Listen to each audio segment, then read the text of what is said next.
한국 무기가 이 전쟁을 키웠습니다. 캄보디아 총리의 이 한마디에 유엔 안보리 회의장이 발칵 뒤집혔습니다. 태국과 캄보디아 국경 분쟁으로 민간인이 사망한 참사. 전 세계 언론은 일제히 한국을 조준했죠. 방산 강국의 추악한 민난, 헤드라인을 쏟아냈습니다. 유럽 의회는 한국 제재 논의에 들어갔고 동남아 5개국에서 한국 제품 불매운동이 시작됐어요. 한국 돈만 밝히는 무기상일 뿐이지. 프랑스 한 국방 전문가는 코웃음을 치며 조롱했습니다. 그런데 3주 만에 상황이 완전히 뒤집혔습니다. 더 충격적인 건 병원 폭격의 진짜 범인이 따로 있었다는 사실입니다. 한국이 판 건 전쟁이 아니라 전쟁을 막는 시스템이었죠. 대체 무슨 일이 있었길래 세계가 한국에 사과했을까요? 지금부터 그 전말을 공개합니다. 여러분이 계시는 곳을 댓글로 알려주세요. 행운 가득한 기운을 보내드리겠습니다. 한국 무기가 이 전쟁을 키웠습니다. 2025년 1월 뉴욕 유엔 본부 안보리 회의장. 캄보디아 총리의 목소리가 대리석 벽을 울렸습니다. 그의 주먹이 연단을 내리치는 순간 200명의 기자들이 일제히 카메라 셔터를 눌렀죠. 플래시가 터지는 회의장 안 한국 대표단석은 순식간에 고립된 섬이 되어버렸습니다. 태국과 캄보디아의 국경 분쟁이 전면전으로 번진 지 3주. 국제사회는 긴급 중재에 나섰지만 정작 회의장에서 지목당한 건 전쟁 당사자가 아니었습니다. 바로 한국이었죠. FA-50 전투기를 판 한국이 책임져야 합니다. 민간인 437명이 죽었습니다. 총리의 목소리는 떨렸고 그 떨림은 분노인지 연기인지 구분이 안 될 정도였습니다. 회의장 곳곳에서 고개가 끄덕여졌어요. 중국 대표는 팔짱을 낀 채 의미심장한 미소를 지었고 러시아 대표는 메모를 적었습니다. 유럽 언론들은 이미 헤드라인을 정한 듯 노트북을 두드렸죠. 한국, 동남아 전쟁 부추긴 책임 논란 같은 제목들이 실시간으로 인터넷을 타고 퍼져나갔습니다. 한국 대표는 말없이 앉아 있었어요. 변명도 항변도 하지 않았습니다. 그 침묵이 오히려 유죄를 인정하는 것처럼 보였죠. 회의가 끝난 후 복도에서 한 프랑스 기자가 속삭였습니다. 결국 돈이 문제였군요. 무기 팔아서 이익 보려다 전쟁까지 키웠으니. 동료 기자가 고개를 끄덕이며 받아쳤습니다. 방산 수출 1위 하더니 이런 식이었어? 그날 저녁 전 세계 뉴스는 한국을 조준했습니다. CNN은 한국산 무기, 동남아 전쟁 확산 논란이라는 타이틀을 내보냈고 BBC는 방산 강국의 그늘이라는 특집을 예고했죠. SNS에서는 한국 국기 이미지에 X표를 그린 게시물들이 확산됐습니다. 비난은 눈덩이처럼 불어났고 한국은 하루아침에 전쟁 장사꾼으로 낙인 찍혔습니다. 하지만 그 회의장 한편 노트북 화면을 들여다보던 한 남자가 있었습니다. 회색 머리에 깊은 주름이 새겨진 얼굴, 56세 리처드 헤인즈였죠. 그는 20년 넘게 유엔 군사분쟁 조사관으로 일했던 사람입니다. 그의 눈빛이 달랐어요. 분노도 아니고 동조도 아니었습니다. 그저 의문이었죠. 이상한데. 리처드는 중계 화면을 멈추고 되감았습니다. 캄보디아 총리의 발언, 기자들의 반응, 한국 대표의 침묵. 모든 게 너무 완벽하게 짜여진 것처럼 느껴졌거든요. 그는 수십 년간 분쟁 현장을 다녔지만 무기 수출국이 전쟁 책임을 직접 지목당하는 경우는 거의 본 적이 없었습니다. 그의 손가락이 키보드 위에서 멈췄습니다. 화면엔 태국 공군 FA-50 편대 사진이 떠 있었죠. 리처드는 작게 중얼거렸습니다. 숫자를 봐야 해. 감정이 아니라 숫자를. 그날 밤 전 세계가 한국을 비난하는 동안 단 한 사람만이 진실을 찾기 시작했습니다. 리처드 헤인즈는 평생을 숫자와 함께 살아온 사람입니다. 감정이 아니라 데이터로 전쟁을 읽었죠. 유엔 군사분쟁 조사관으로 22년을 일하면서 그가 배운 건 단 하나였어요. 진실은 항상 숫자 뒤에 숨어 있다는 것. 그는 지금 은퇴한 몸이지만 여전히 분쟁 분석 일을 놓지 못했습니다. 독립군사분석가라는 타이틀로 각국 정부와 언론사에 자문을 해주고 있었죠. 그의 서재는 온통 보고서와 데이터로 가득했어요.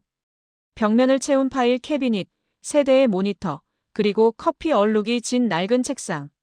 이곳이 그의 전쟁터였습니다. 유엔 회의가 끝난 다음 날 아침, 리처드는 여느 때처럼 커피를 내리며 뉴스를 켰습니다. 모든 채널이 같은 이야기를 하고 있었어요. 한국, 전쟁 확산 책임 논란. 앵커들의 표정은 단호했고 전문가들은 한국을 비판했습니다.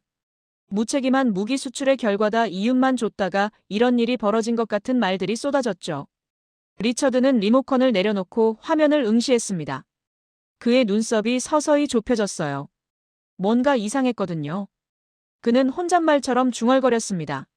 무기를 판 나라가 전쟁 책임을 진다고? 그럼 미국은? 러시아는?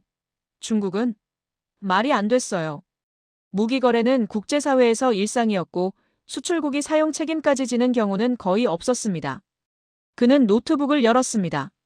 먼저 태국 캄보디아 분쟁의 타임라인을 정리했죠. 국경 충돌 시작일, 전면전 확대 시점, 사상자 발생 추이. 데이터를 쭉 훑어보던 리처드의 손이 멈췄어요. 민간인 사상자 437명. 그는 계산기를 두드렸습니다. 전체 공습 횟수 대비 민간 피해 비율이 나왔죠. 0.4%? 리처드는 화면을 다시 확인했습니다. 숫자가 틀린 게 아니었어요.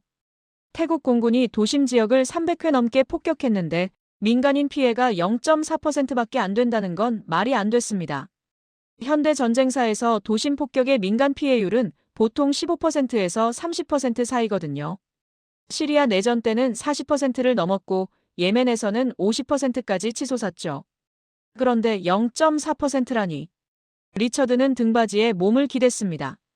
커피잔을 들어 한 모금 마셨지만 맛은 느껴지지 않았어요. 머릿속이 복잡했거든요. 이건 뭔가 작동하고 있다는 얘기야. 그는 다시 모니터를 향했습니다. FA-50 전투기 재원을 검색했죠. 최대 속도, 무장 용량, 작전 반경. 모든 게 평범한 경공격기 수준이었습니다. 전투기 성능으로는 설명이 안 돼. 리처드는 펜을 들어 노트에 적기 시작했어요. 민간 피해 0.4% 비정상적으로 낮음 FA-50 성능 평범 결론 다른 변수 존재. 그는 펜을 탁자에 내려놓으며 한숨을 쉬었습니다. 숫자는 거짓말을 안 해. 사람들은 하지만. 그날 오후 리처드는 결심했습니다. 이 사건을 직접 파헤쳐 보기로요. 그는 오래된 연락처 목록을 꺼냈어요. 태국 국방부 아세안 군사참관단, UN 아시아 지부. 20년 넘게 쌓아온 인맥이 빼곡했습니다. 그는 첫 번째 전화를 걸었죠. 여보세요. 태국 공군 작전 통제실 연결 부탁합니다. 전화기 너머로 대기음이 흘렀습니다. 리처드는 창밖을 내다봤어요. 겨울 하늘은 잔뜩 흐려 있었지만 그의 눈빛만큼은 또렷했습니다. 진실을 찾겠다는 결심이 담겨 있었죠. 세상이 한국을 비난하는 동안 단 한 사람은 질문을 던지기 시작했습니다. 정말 한국이 문제였을까? 리처드가 태국 공군 작전 데이터를 입수하는 데는 사흘이 걸렸습니다. UN 조사관 출신이라는 경력이 문을 열어줬죠. 방콕 공군기지 작전 통제실에서 보내온 암호화된 파일이 노트북에 떴을 때 리처드는 심호흡을 했어요. 이 안에 답이 있을 거라는 예감이 들었거든요. 파일을 열자 엑셀 시트가 펼쳐졌습니다. 300회가 넘는 공습 기록이 날짜, 시간, 좌표, 무장 종류, 피해 규모 순으로 정리돼 있었죠. 리처드는 스크롤을 천천히 내렸어요. 그의 눈이 점점 커졌습니다. 이게 대체 첫 번째 공습. 2024년 12월 18일 오전 6시 23분 캄보디아 국경 도시 포이펫 군사시설 타격. 투하 폭탄 4발, 민간 피해 0명. 두 번째 공습. 같은 날 오후 2시 15분 시엠립 외곽 보급로 차단. 투하 폭탄 6발, 민간 피해 2명 경상. 세 번째, 네 번째, 다섯 번째. 리스트는 계속됐지만 패턴은 똑같았어요. 민간 피해가 거의 없었습니다. 리처드는 계산기를 다시 두드렸습니다.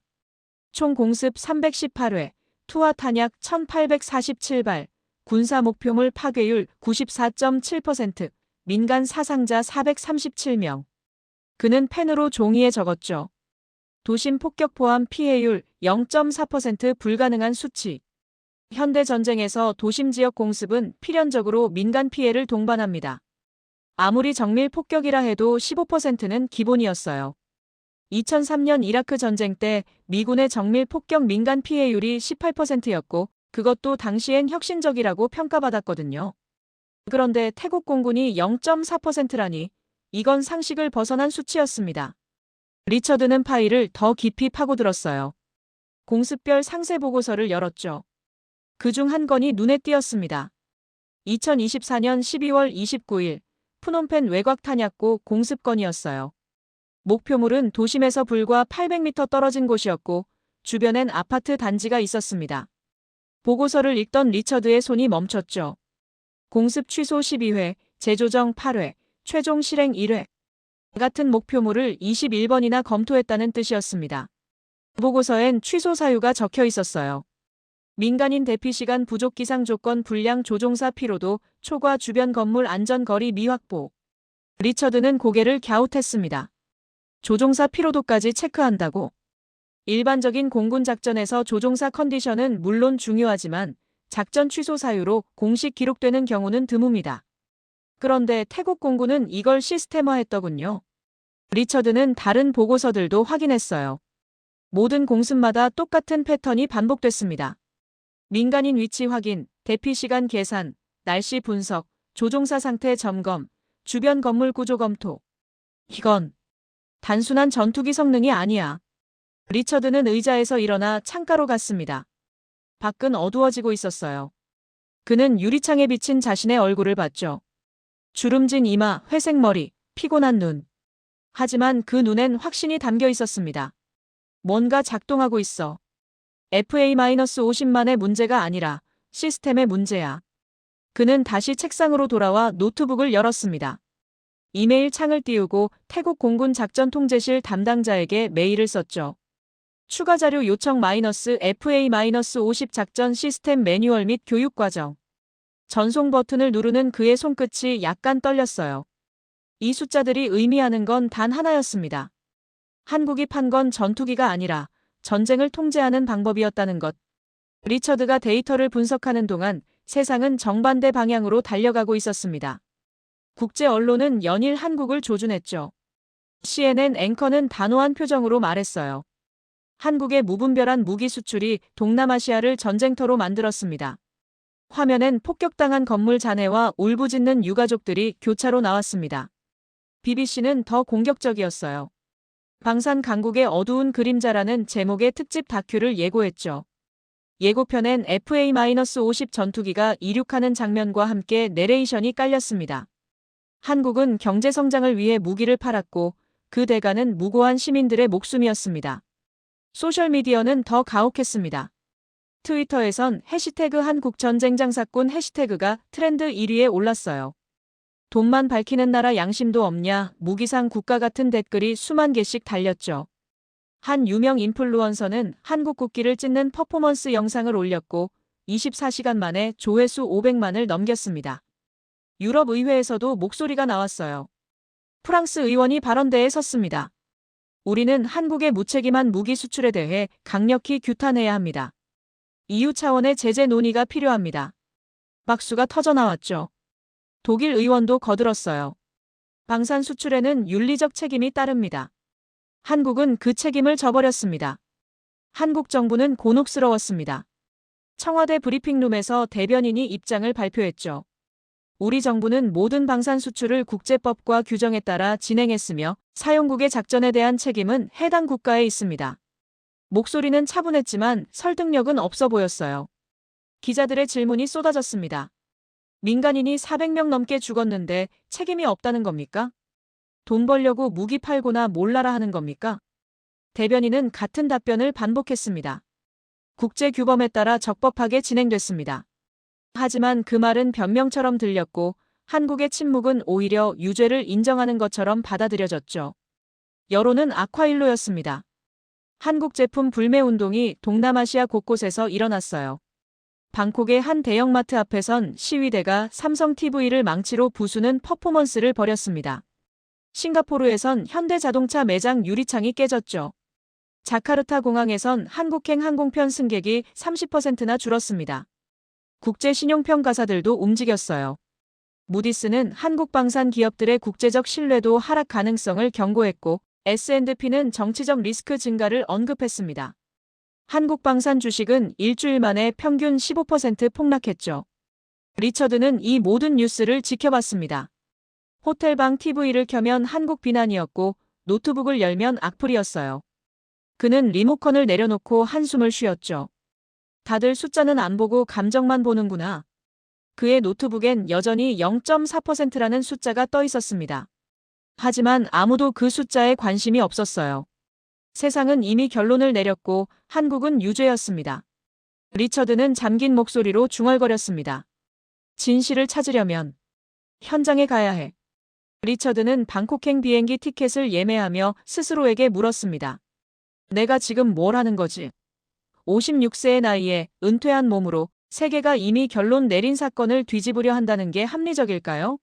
손가락이 결제 버튼 위에서 멈췄어요. 책상 위엔 두 장의 보고서가 놓여 있었습니다.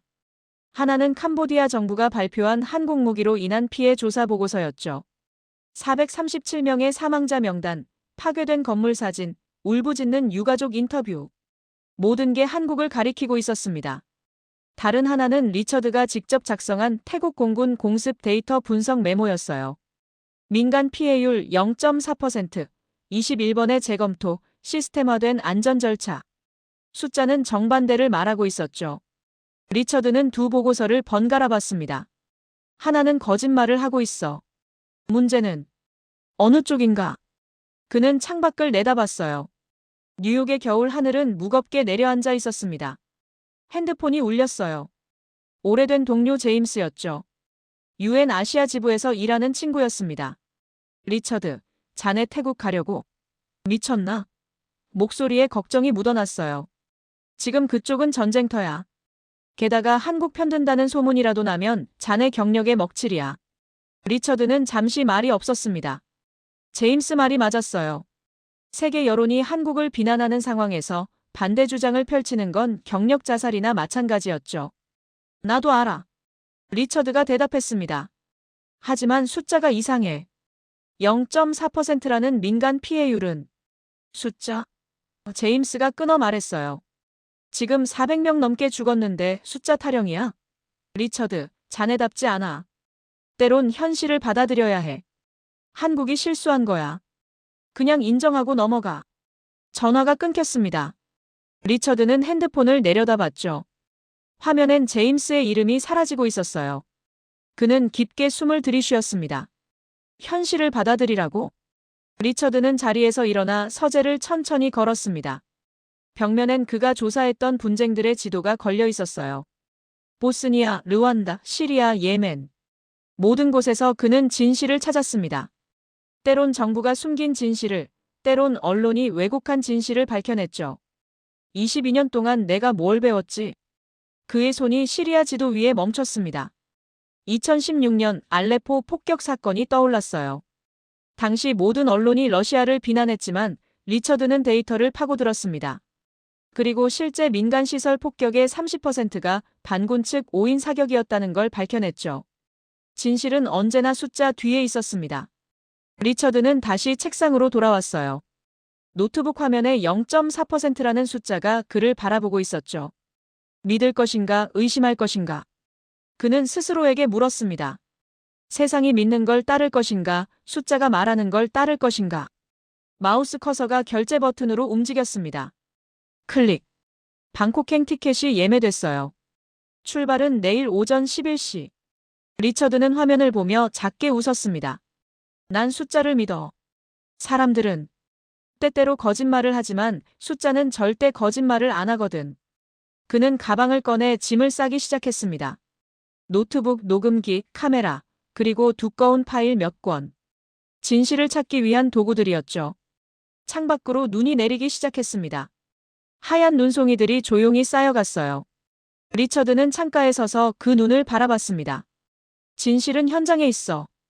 언제나 그랬으니까. 방콕 돈무항 공군기지. 2월에 태국은 건기 끝자락이었지만 활주로 위의 열기는 여전했습니다. 리처드는 게이트 앞에서 신분증을 보여주며 땀을 닦았어요. UN 조사관 출신이라는 경력이 다시 한번 문을 열어줬죠. 작전 통제실로 안내받은 리처드는 한 남자를 만났습니다. 위차이 손분, 48세, 태국 공군 작전 통제 장교였죠. 군복 차림의 위차이는 악수를 건네며 말했어요. UN에서 오신다고 들었습니다. 무엇을 도와드릴까요? 목소리는 정중했지만 눈빛엔 경계가 서려 있었습니다. 리처드는 직접적으로 물었어요. FA-50 운용 데이터를 보고 싶습니다. 특히 민간 피해 최소화 절차에 대해서요. 위차이의 표정이 미묘하게 변했습니다. 왜 그걸 알고 싶으신지 여쭤봐도 될까요? 세상이 한국을 비난하고 있습니다. 리처드가 대답했죠. 하지만 숫자가 이상해요. 민간 피해율 0.4%는 불가능한 수치거든요. 뭔가 작동하고 있다는 뜻입니다. 위차이는 잠시 망설이다가 고개를 끄덕였어요. 따라오세요. 그는 리처드를 통제실 안쪽으로 안내했습니다. 벽면 가득한 스크린, 실시간으로 깜빡이는 레이더, 키보드를 두드리는 요원들. 이곳이 태국 공군의 두뇌였죠. 위차이는 한 모니터 앞에 섰습니다. 이게 FA-50 작전 시스템입니다. 화면엔 복잡한 인터페이스가 펼쳐졌어요. 지도, 좌표, 무장 상태, 그리고 수많은 데이터들. 리처드는 몸을 숙여 화면을 들여다봤죠. 놀라운 건 위차이가 말을 이었습니다. FA-50의 핵심은 전투기 자체가 아니라는 겁니다. 그는 마우스로 한 항목을 클릭했어요. 전장관리 시스템, 시사아이라고 부르죠. 한국이 개발한 겁니다. 화면이 바뀌었습니다.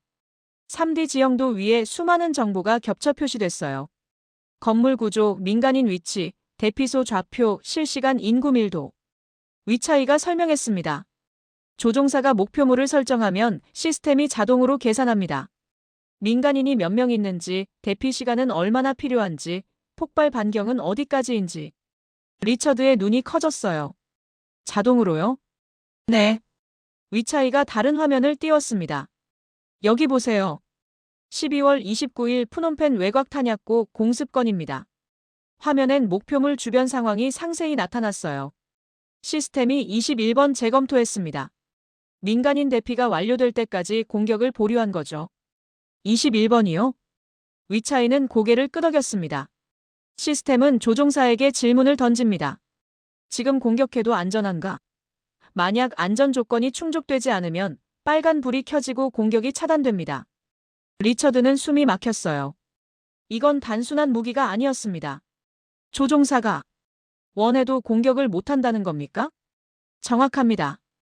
위차이의 목소리에 자부심이 묻어났어요. 우리 조종사들도 처음엔 불편해했습니다. 자기 판단을 시스템이 막는다고 생각했죠. 하지만 결과를 보고 생각이 바뀌었습니다. 위차이는 또 다른 데이터를 보여줬어요. 한국 시스템 도입 전 우리 공군의 민간 피해율은 12%였습니다. 도입 후엔 0.4%로 떨어졌죠. 조종사들은 이제 이 시스템을 신뢰합니다.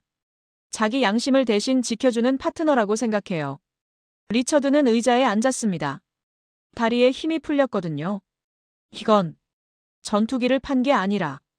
그는 말을 잇지 못했어요. 위차이가 대신 말했습니다. 전쟁을 통제하는 방법을 판 겁니다. 통제실 안은 조용했습니다. 요원들의 키보드 소리만 똑딱거렸죠. 리처드는 화면을 응시했어요. 민간인 위치를 표시하는 파란 점들, 안전지대를 나타내는 녹색 영역, 위험구역을 경고하는 빨간 테두리. 한국은 리처드가 천천히 말했습니다. 전쟁을 키운 게 아니라 전쟁을 줄인 거네요. 위차이는 고개를 끄덕였어요. 맞습니다. 하지만 아무도 그걸 보지 않습니다. 리처드는 노트북을 꺼냈습니다. 이제부터 보여줄 겁니다. 숫자로요. 리처드가 방콕에서 보낸 자료는 조용히 퍼져나갔습니다. UN 조사단 내부 메일링 리스트에 먼저 올라갔죠. 태국 공군 FA-50 운용 분석 - 예비 보고서. 제목은 건조했지만 내용은 폭탄이었어요. 첫 반응은 회의적이었습니다. UN 동남아 담당 조사관 마이클이 답장을 보냈어요. 리처드, 자네 정말 한국 편을 들려고. 지금 국제 여론이 어떤지 알지? 독일 출신 분석가 슈테판도 거들었습니다. 민간인 437명이 죽었는데 0.4%가 중요한가? 한 명이라도 죽으면 실패야. 하지만 데이터는 무시할 수 없었어요. 리포트엔 숫자만 있는 게 아니었습니다. 작전 시스템 스크린샷, 조종사 인터뷰, 안전 절차 매뉴얼. 모든 게 검증 가능한 증거였죠. 캐나다 출신 군사 전문가 제니퍼가 조심스럽게 물었어요. 이 전장관리 시스템, 정말 21번씩 재검토한다고? 직접 봤습니다. 리처드가 화상회의에서 대답했습니다. 태국 공군 통제실에서요. 시스템은 조종사보다 엄격합니다. 민간인 안전이 확보되지 않으면 아예 공격을 차단해버려요. 화면 속 조사관들의 표정이 미묘하게 변했어요. 의심에서 호기심으로, 거부에서 관심으로. 프랑스 출신 분석가 피에르가 입을 열었습니다. 그렇다면 437명의 사상자는 어떻게 설명하지? 시스템이 완벽하다면 한 명도 죽으면 안 되는 거 아닌가? 리처드는 준비한 자료를 띄웠습니다. 좋은 질문입니다. 사상자 분포를 보시죠. 그래프가 나타났어요. 437명 중 312명은 국경지대 포격전에서 발생했습니다. FA-50과 무관한 지상전이었죠. 나머지 125명 중 89명은 캄보디아 측 대공포 오발로 인한 피해였어요. 실제 FA-50 공습으로 인한 민간 사상자는 리처드가 숫자를 가리켰습니다. 36명입니다. 318회 공습에서요. 회의실이 조용해졌어요. 36명. 여전히 비극적인 숫자였지만 437명과는 전혀 다른 이야기였죠. 제니퍼가 계산기를 두드렸습니다. 36명 나누기 318회. 공습당 0.11명. 맞습니다. 리처드가 확인했어요. 현대 전쟁사에서 유례없는 수치입니다. 영국 출신 법률 자문 매튜가 조심스럽게 말했습니다. 만약 이게 사실이라면 우리가 잘못 본 거네요. 그는 잠시 멈췄다가 덧붙였어요. 국제사회 전체가요. 하지만 회의론도 만만치 않았습니다. 슈테판이 반박했죠. 하지만 캄보디아 정부 발표는 병원 폭격은 그것도 데이터 조작인가? 목소리에 날이 서 있었어요. 리처드는 고개를 저었습니다. 그건 다음 조사 대상입니다. 캄보디아로 가서 직접 확인할 겁니다. 그의 눈빛이 단호했죠. 병원 폭격 현장을요?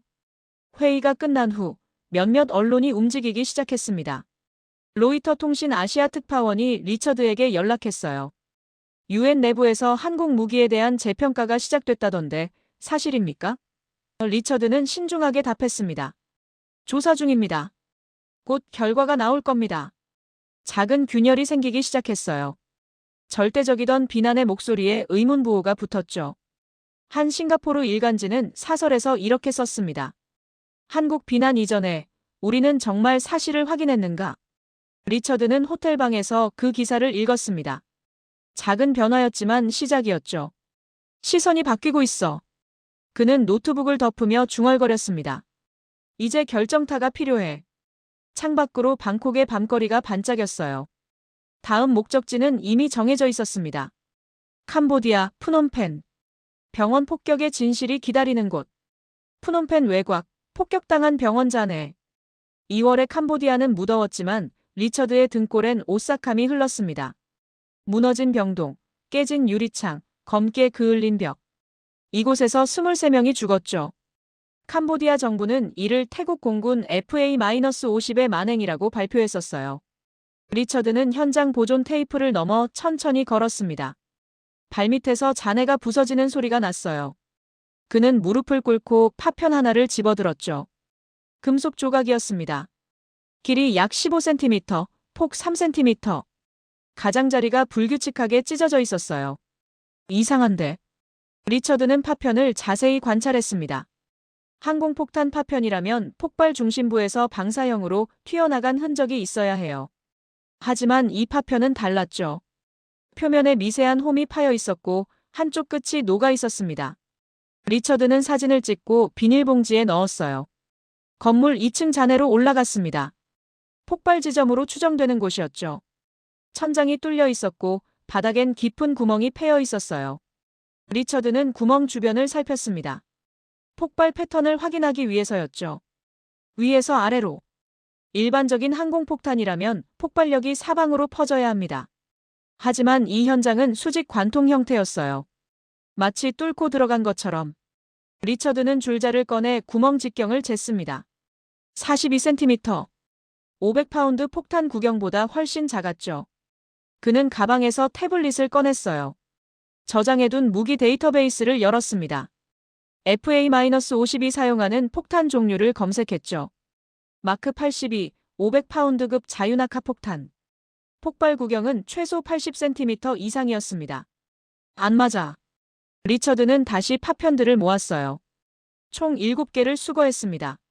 모두 같은 특징을 보였죠. 미세한 홈, 녹은 가장자리, 작은 크기. 그는 현장을 떠나 호텔로 돌아왔습니다. 밤늦게까지 리처드는 파편을 분석했어요. 확대경으로 표면을 관찰하고 무게를 재고 성분을 추정했습니다. 새벽 2시, 그는 데이터베이스에서 일치하는 항목을 찾았죠. 이건 화면에 뜬 건 항공폭탄이 아니었습니다. CH-4 무인기용 소형 탄두. 중국제 드론이 사용하는 무기였어요. 파편 특징이 정확히 일치했습니다. 리처드는 심장이 두근거렸죠. 그는 추가 조사를 시작했습니다. 12월 29일 당일 레이더 기록을 입수했어요. 태국 공군과 유엔이 공유한 자료였죠. 시간대별 항적을 확인했습니다. 오후 2시 17분, FA-50편대는 목표 지역에서 15km 떨어진 곳에 있었어요. 오후 2시 23분, 병원 폭발. 6분의 시간차. FA-50의 순항 속도라면 충분히 도달 가능한 시간이었습니다. 하지만 레이더 기록상 FA-50은 그 시간에 선회 기동 중이었어요. 목표물을 향해 접근한 적이 없었죠. 대신 다른 항적이 있었습니다. 저고도로 접근한 소형 비행체. 속도 시속 180km, 고도 800m. 드론의 전형적인 패턴이었어요. 리처드는 항적을 추적했습니다. 출발지는 캄보디아 군사기지였죠. 젠장. 리처드는 의자에 기댔습니다. 진실이 보였어요. 병원을 폭격한 건 태국 FA-50이 아니었습니다. 캄보디아가 운용하던 중국제 드론이었죠. 아마도 레이더 오작동으로 병원을 군사시설로 오인한 것 같았어요. 그는 파일을 정리하며 생각했습니다. 왜 캄보디아는 이걸 숨겼을까? 답은 명확했어요. 중국과의 관계. 캄보디아는 중국으로부터 막대한 군사경제 원조를 받고 있었습니다. 중국제 무기 결함을 인정하는 순간 그 관계가 흔들릴 수 있었죠. 대신 그들은 한국을 선택했습니다. 전쟁 당사자도 아니고 정치적 부담도 적은 나라. 완벽한 희생양이었어요. 리처드는 노트북을 덮었습니다. 창밖으로 프놈펜의 새벽이 밝아오고 있었어요. 그는 작게 중얼거렸죠. 이제 증거가 있어. 진실을 밝힐 시간이야. 리처드는 프놈펜에서 이틀을 더 보냈습니다. 증거를 보강하기 위해서였죠. 그는 현지 목격자들을 인터뷰했어요. 병원 근처에 살던 주민 넷, 당시 근무 중이던 의료진 둘. 모두 같은 이야기를 했습니다. 소리가 달랐어요. 한 간호사가 말했죠. 전투기 소리가 아니라 윙윙거리는 소리였어요. 드론의 프로펠러 소리를 묘사한 겁니다. 또 다른 목격자는 폭발 직전 하늘을 봤다고 했어요. 작은 게 날아가더라고요. 전투기보다 훨씬 작았어요. 증언은 레이더 기록과 일치했습니다. 리처드는 확신을 굳혔죠. 하지만 결정적 증언이 필요했어요. 내부자의 고백. 기회는 예상치 못한 곳에서 왔습니다. 호텔 로비에서 커피를 마시던 리처드에게 한 남자가 다가왔어요. 40대 초반 군복 차림이었지만 계급장은 없었습니다. 리처드 헤인즈 씨죠? 남자가 조용히 물었어요. 영어에 캄보디아 억양이 섞여 있었습니다. 그렇습니다만. 잠깐 이야기할 수 있을까요? 조용한 곳에서요. 두 사람은 호텔 뒤쪽 작은 카페로 갔습니다. 남자는 주변을 살피고 나서 말했어요. 전 캄보디아 공군 정보 분석관입니다. 익명을 보장해 주시면 말씀드릴 게 있습니다. 리처드는 고개를 끄덕였죠. 약속합니다. 남자는 한숨을 쉬었어요. 병원 폭격. 우리도 알고 있습니다. CH-4 드론 오작동이었다는 걸요. 목소리가 떨렸습니다. 레이더 시스템이 병원을 군사시설로 오인했어요.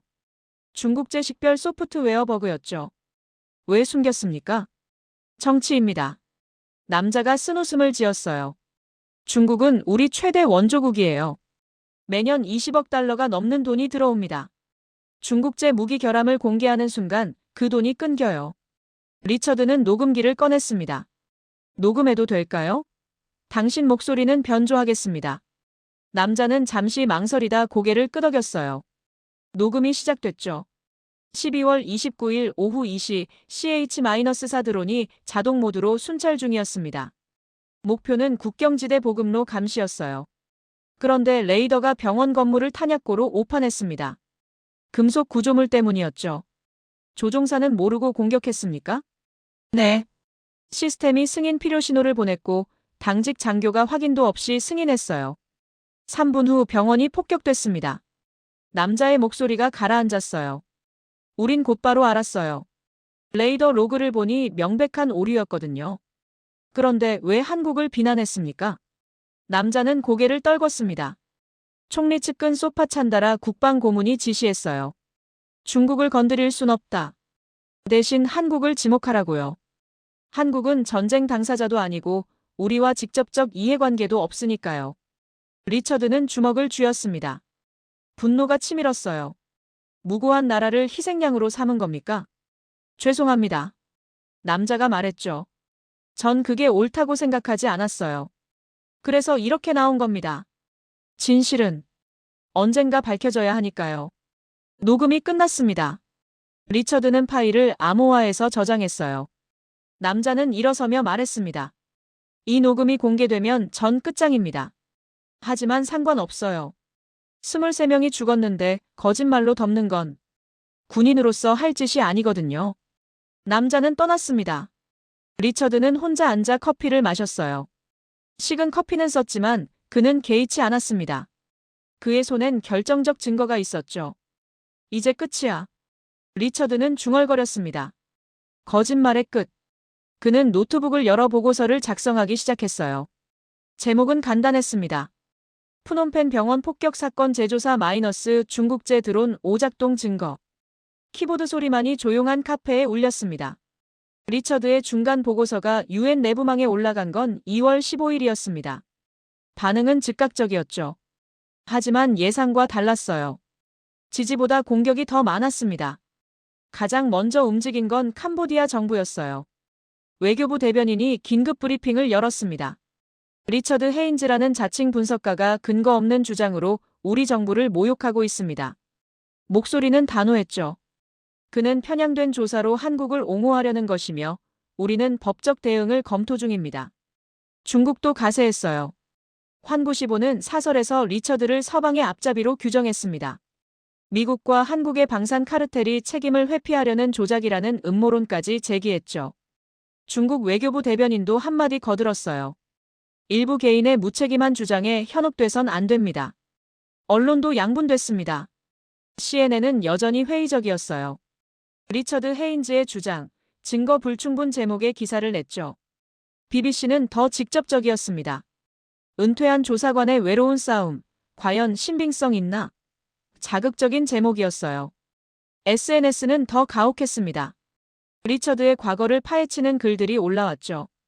헤인즈, 2018년 시리아 조사에서 러시아 편향 의혹 UN 퇴직 후 한국 방산업체와 접촉 기록. 대부분 근거 없는 루머였지만 사람들은 믿었어요. 리처드의 이메일은 협박으로 가득 찼습니다. 한국 앞잡이 돈 받고 거짓말하는 파렴치한 너 같은 놈 때문에 진실이 묻힌다. 하루에 수백 통씩 왔죠. 몇몇은 노골적인 위협이었습니다. 조심해라. 푸놈펜은 위험한 곳이다. 호텔 방 앞에도 낯선 사람들이 서성였어요. 리처드는 커튼을 치고 밖을 봤습니다. 검은 차 2대가 주차돼 있었죠. 누가 지켜보고 있다는 걸 알려주려는 듯이. UN 내부에서도 압박이 들어왔습니다.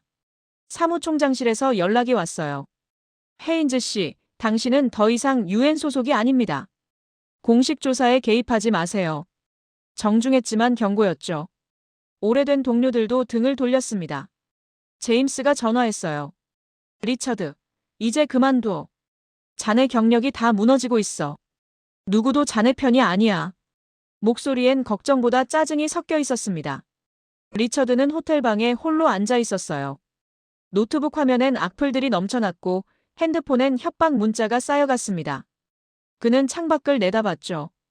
푸놈펜의 밤하늘은 별이 보이지 않았어요. 혼자네. 리처드는 쓴웃음을 지었습니다. 22년 UN 경력, 수십 개국 분쟁 조사, 수많은 동료와 친구. 하지만 지금 이 순간 아무도 그의 편이 아니었어요. 진실을 말하는 대가는 이렇게 무거웠습니다. 핸드폰이 울렸어요. 모르는 번호였습니다. 리처드는 받지 않았죠. 하지만 문자가 왔어요. 24시간 안에 캄보디아를 떠나라. 아니면 책임 못 진다. 발신자 불명이었습니다. 리처드는 핸드폰을 내려놓았어요. 손이 떨렸습니다. 두려움 때문이 아니었어요. 분노 때문이었죠. 진실을 말하는데 왜 내가 쫓겨나야 해? 그는 노트북을 열었습니다. 보고서 파일을 다시 확인했어요. 파편 분석 데이터, 레이더 기록, 목격자 증언, 내부자 녹음. 모든 게 완벽하게 갖춰져 있었습니다. 진실은 흔들리지 않았죠. 포기할 순 없어. 리처드는 키보드를 두드리기 시작했습니다. 최종 보고서 작성이었어요. 압박이 거세질수록 그의 결심은 더 단단해졌습니다. 숫자는 거짓말하지 않아. 난 숫자를 믿어. 새벽 3시, 보고서가 완성됐습니다. 리처드는 전송 버튼 위에 마우스를 올렸어요. 이걸 누르는 순간 돌이킬 수 없었습니다. 그는 숨을 깊이 들이쉬었죠. 클릭. 보고서가 유엔 본부로 전송됐습니다. 제목은 간결했어요. 태국 캄보디아 분쟁 민간 피해 최종 조사 한국 무기 무죄 캄보디아 중국제 드론 책임. 유엔 본부 뉴욕. 2월 20일. 최종 조사 결과 발표를 하루 앞둔 날이었습니다. 리처드는 회의실 밖 복도에 서 있었어요. 유리창 너머로 안보리 회의장이 보였죠. 내일 저곳에서 모든 게 결정됩니다. 복도는 조용했어요. 리처드는 벤치에 앉아 서류 가방을 무릎에 올렸습니다. 안엔 그가 수집한 모든 증거가 들어 있었죠. 파편 샘플, 레이더 기록 사본, 증언 녹음, 사진 자료. 3주간의 결과물이었어요. 하지만 그는 불안했습니다. 발표되기만 하면 끝일까? 진실이 밝혀진다고 해서 받아들여지는 건 아니었거든요. 정치는 진실보다 강했습니다. 리처드는 그걸 너무 잘 알았어요. 핸드폰이 진동했습니다. 제니퍼였죠. 유엔 조사단 동료. 리처드, 들었어? 중국이 안보리의 거부권 행사 가능성을 시사했대. 보고서 채택을 막을 수도 있어. 목소리가 긴장돼 있었어요. 리처드는 한숨을 쉬었습니다. 예상했어. 그는 대답했죠. 하지만 진실은 진실이야. 거부권으로 막을 순 없어. 리처드. 제니퍼가 조심스럽게 말했어요. 만약 보고서가 묻히면, 발표조차 안 되면, 자네 3주가 다 물거품이 되는 거야. 전화가 끊겼습니다. 리처드는 핸드폰을 내려다봤어요. 화면이 꺼져가고 있었습니다. 그는 다시 회의장을 바라봤죠. 저 안에서 정치가 진실을 집어삼킬 수도 있었어요. 내가 뭘 하고 있는 거지? 의문이 스멀스멀 올라왔습니다. 56세, 은퇴한 몸으로 거대한 국제정치와 싸우고 있는 자신이 우스웠어요. 캄보디아 정부, 중국, 심지어 유엔 내부의 압력. 모든 게 그를 향하고 있었죠. 복도 끝에서 누군가 걸어왔습니다. 정장 차림의 남자였어요. 유엔 법무 담당관이었습니다. 그는 리처드에게 다가와 앉았죠. 헤인즈 씨, 개인적으로 묻고 싶은 게 있습니다. 뭡니까? 왜 이렇게까지 하십니까? 남자가 물었어요. 자네 경력도 평판도 심지어 안전까지 걸었잖아요. 한국이 자네한테 뭡니까? 돈이라도 받았습니까? 리처드는 쓴웃음을 지었습니다. 돈? 한 푼도 안 받았어요. 그는 서류 가방을 쓰다듬었죠. 난 그냥 숫자가 이상했어요. 0.4%라는 민간 피해율. 그게 시작이었습니다. 그게 다입니까? 아니요. 리처드가 고개를 들었어요. 진실이 묻히는 걸 보고 싶지 않았어요. 22년간 분쟁을 조사하면서 배운 게 하나 있습니다. 거짓말은 새로운 희생자를 만든다는 것. 오늘 한국을 희생양으로 삼으면 내일은 또 다른 나라가 희생양이 됩니다. 남자는 잠시 말이 없었어요. 그러다 천천히 고개를 끄덕였습니다. 알겠습니다. 내일 발표에서 행운을 빕니다. 그는 일어나 떠났죠. 리처드는 다시 혼자가 됐습니다. 창밖으로 뉴욕의 밤거리가 보였어요. 수백만 개의 불빛이 반짝였지만 그는 외로웠습니다. 내일. 그는 중얼거렸어요. 내일이면 끝나. 받아들여지든 묻히든. 그의 손이 서류 가방을 꽉 쥐었습니다. 3주간의 무게가 느껴졌죠. 회의장 불이 하나둘 꺼졌습니다. 청소부가 들어가 의자를 정리하기 시작했어요. 내일이면 저 의자들에 각국 대표들이 앉을 겁니다. 그리고 리처드의 보고서를 심의하겠죠. 진실이 이길 수 있을까? 리처드는 답을 몰랐습니다. 하지만 포기할 순 없었어요. 그는 자리에서 일어나 복도를 걸었습니다. 발걸음은 무거웠지만 멈추지 않았죠. 엘리베이터를 타고 1층으로 내려왔습니다. 밖은 추웠어요. 2월의 뉴욕 바람이 얼굴을 때렸습니다. 리처드는 코트깃을 세우고 걸었어요. 내일 모든 게 결정됩니다. 발표 당일 아침. 리처드는 호텔방에서 잠을 설쳤습니다. 시계는 새벽 5시를 가리키고 있었어요. 발표는 오전 10시. 5시간이 남았죠. 그는 침대에서 일어나 책상으로 갔습니다. 노트북을 열어 보고서를 다시 한번 확인했어요. 47페이지짜리 문서. 모든 증거가 빠짐없이 담겨 있었습니다. 데이터, 사진, 증언, 분석. 완벽했죠. 하지만 리처드는 불안했어요. 완벽한 보고서가 받아들여지지 않으면 그는 지난 3주를 떠올렸습니다. 방콕의 무더위, 푸놈펜의 긴장, 협박 문자, 외로운 밤들. 모든 게 스쳐 지나갔어요. 커피를 내리며 그는 생각했습니다. 왜 시작했지? 처음엔 단순한 호기심이었어요. 이상한 숫자, 0.4%라는 민간 피해율. 하지만 지금은 달랐습니다. 이건 숫자의 문제가 아니었어요. 정의의 문제였죠. 시계가 7시를 가리켰습니다. 리처드는 샤워를 하고 정장을 입었어요. 거울 속 자신을 봤습니다. 회색 머리, 깊은 주름, 피곤한 눈. 56세 남자가 서 있었죠. 더 이상 젊지 않았어요. 이게 마지막이야. 리처드는 스스로에게 말했습니다. 이 발표가 끝나면 그는 진짜로 은퇴할 겁니다. 더 이상 분쟁도 조사도 진실 추적도 없을 거예요. 이게 그의 마지막 무대였죠. 서류 가방을 챙기며 그는 멈췄습니다. 보고서 첫 페이지를 다시 읽었어요. 태국 마이너스 캄보디아 분쟁 민간 피해 최종 조사. 제목은 건조했지만 그 안엔 진실이 담겨 있었습니다. 리처드는 펜을 꺼냈어요. 보고서 마지막 페이지를 넘겼습니다. 결론 다음에 빈 공간이 있었죠. 그는 한 문장을 추가했습니다. 이 보고서는 한국을 위한 것이 아니다. 민간인을 위한 기록이다. 펜을 내려놓고 리처드는 그 문장을 읽었어요. 손글씨로 쓴 문장이 인쇄된 활자 사이에서 빛났습니다. 맞아. 이게 내 이유야. 그는 서류 가방을 닫았어요. 핸드폰을 확인했습니다. 8시 30분. UN 본부까지는 택시로 20분이었죠. 출발할 시간이었어요. 호텔 로비로 내려왔습니다. 프론트 직원이 인사했죠. 좋은 아침입니다, 헤인즈 씨. 체크아웃 하십니까? 리처드는 고개를 저었어요. 아니요, 오후에 돌아올 겁니다. 택시를 탔습니다. 기사에게 목적지를 말했죠. UN 본부로요. 차가 출발했어요. 창밖으로 뉴욕 거리가 흘러갔습니다. 출근 시간이라 도로는 붐볐어요. 리처드는 서류 가방을 무릎에 올려놓고 생각에 잠겼습니다. 만약 거부당하면? 최악의 시나리오가 머릿속을 스쳤어요. 중국의 거부권, 캄보디아의 항해, 언론의 무시.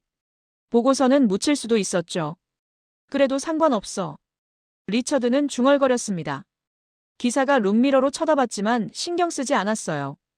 진실은 기록됐어. 언젠가 누군가 읽을 거야. 그걸로 충분해.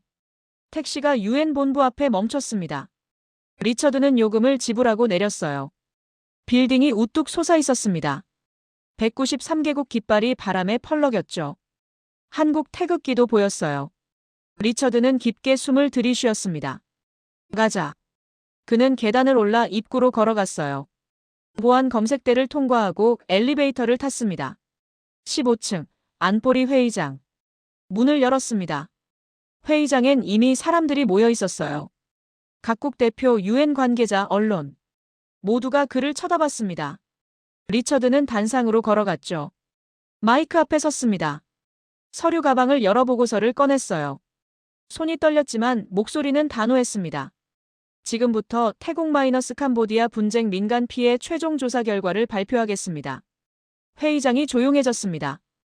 200명이 넘는 사람들이 숨을 죽이고 리처드를 바라봤어요. 그는 보고서 첫 페이지를 넘기며 말을 시작했습니다. 지난 3주간 저는 태국과 캄보디아 현장을 직접 조사했습니다. 수집한 증거는 기존 주장과 완전히 다른 진실을 보여줍니다. 화면에 첫 번째 슬라이드가 떴어요. 태국 공군 공습 데이터였죠.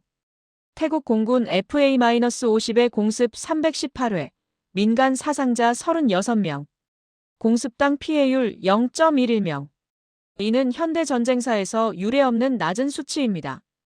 회의장에서 웅성거림이 일었어요. 캄보디아 대표가 손을 들었습니다. 437명이 죽었는데 36명이라니 숫자 조작 아닙니까? 목소리에 분노가 담겨 있었죠. 리처드는 침착하게 대답했어요. 나머지 401명은 FA-50과 무관합니다.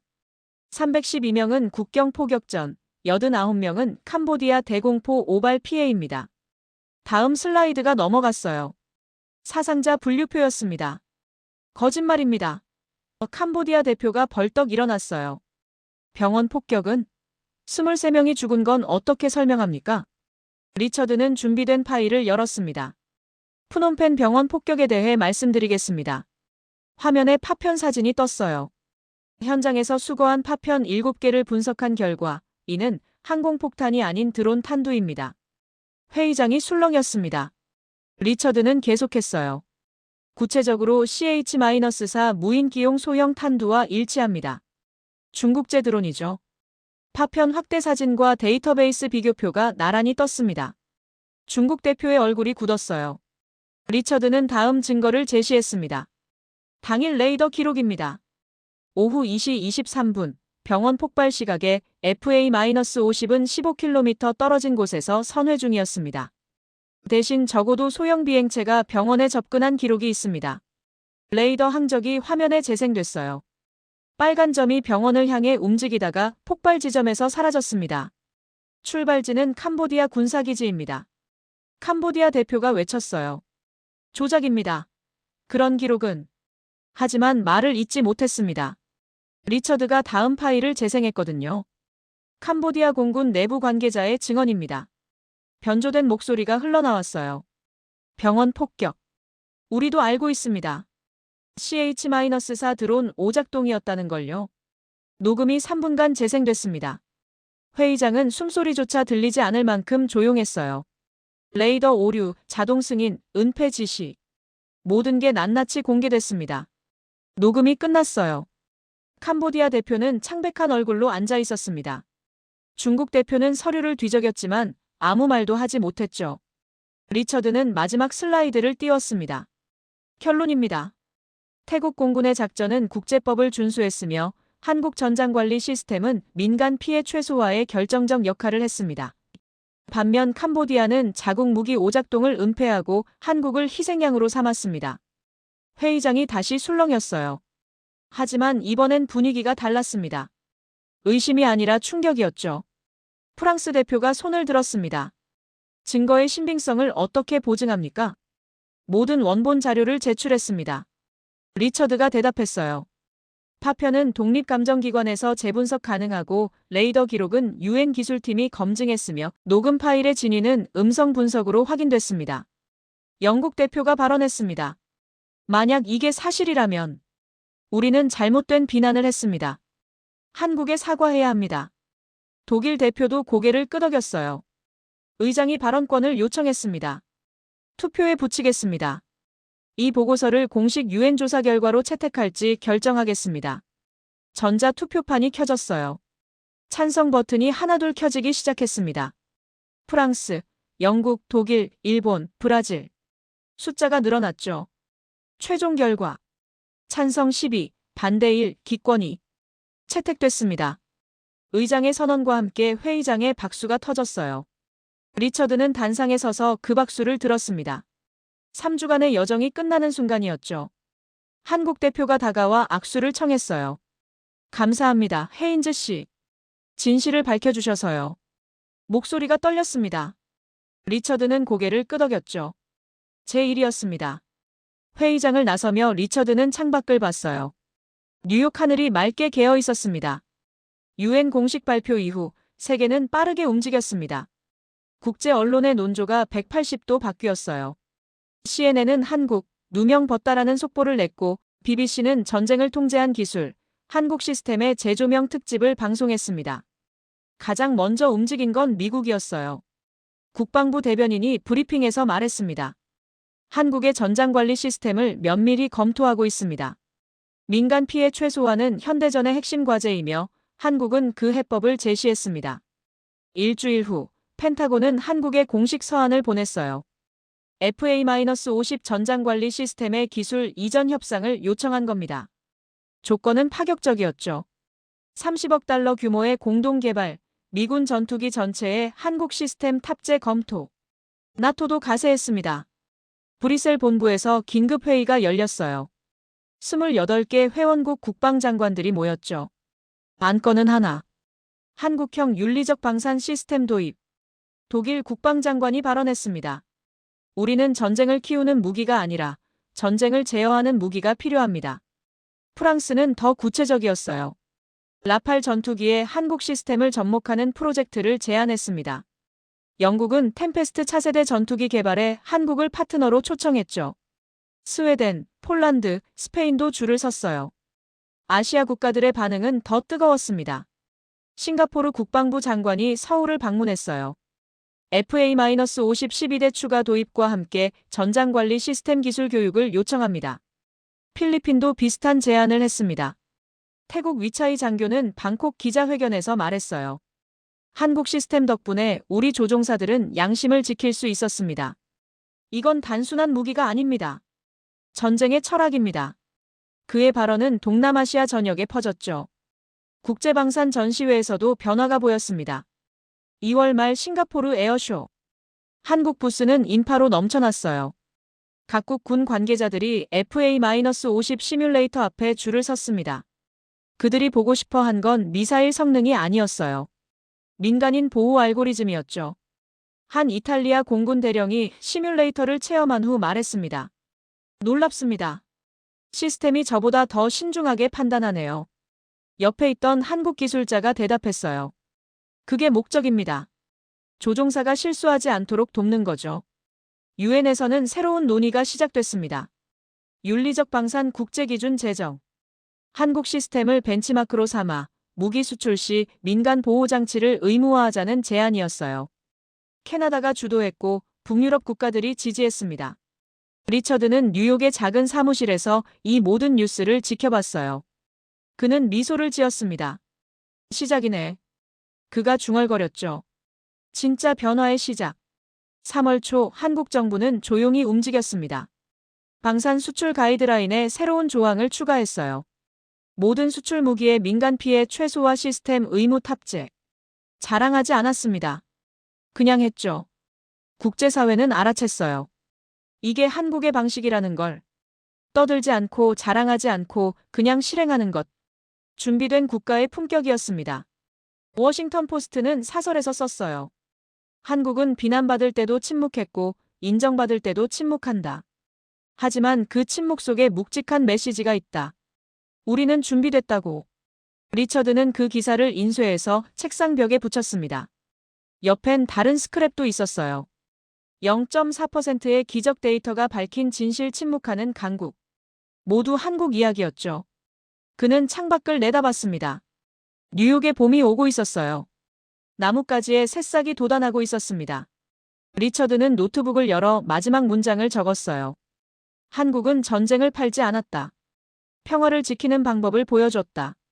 4월 리처드의 사무실. 봄 햇살이 창문으로 쏟아져 들어왔습니다. 책상 위엔 완성된 최종 보고서가 놓여 있었어요. 제목은 간단했습니다.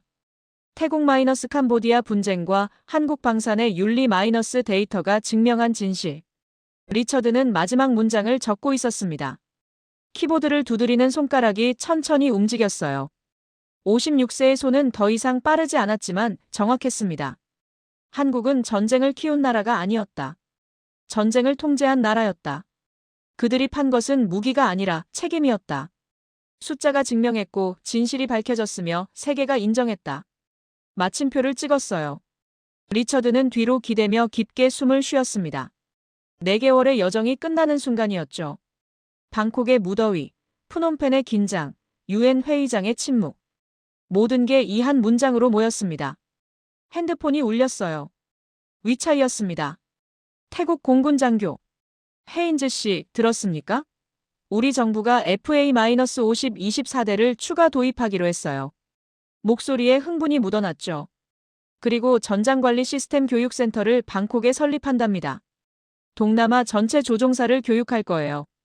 리처드는 미소 지었습니다. 축하합니다, 위차이. 당신이 시작한 일이에요. 아닙니다. 위차이가 대답했어요. 선생님이 진실을 밝혀주셨잖아요. 우린 그저 실행할 뿐입니다. 전화가 끊었어요.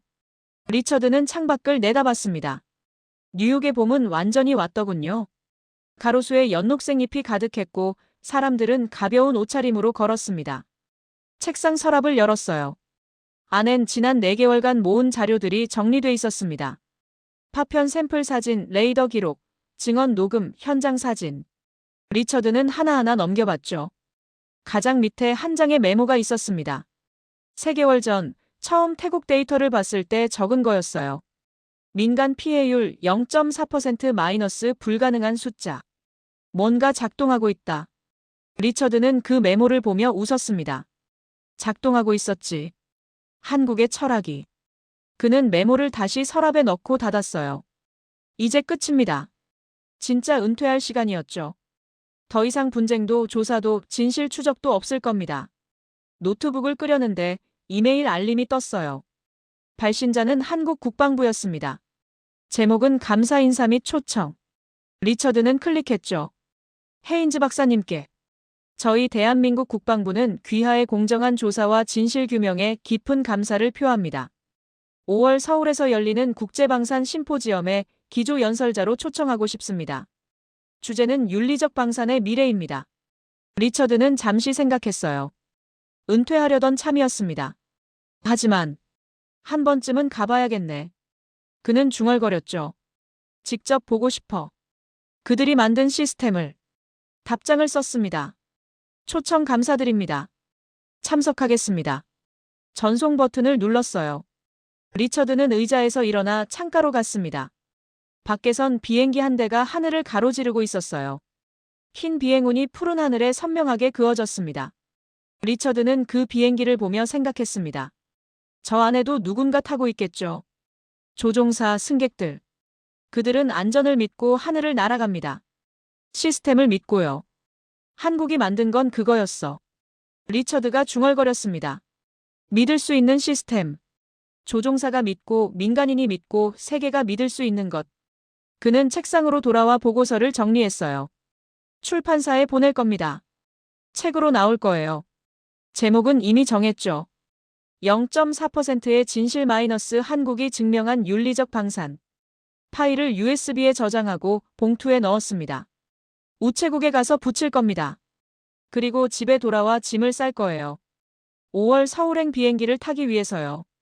리처드는 코트를 걸쳤습니다. 사무실 문을 열고 나서며 뒤를 돌아봤어요. 4개월을 보낸 공간이었습니다. 이제 빈 책상만 남았죠. 잘 가. 그는 불을 끄고 문을 닫았습니다.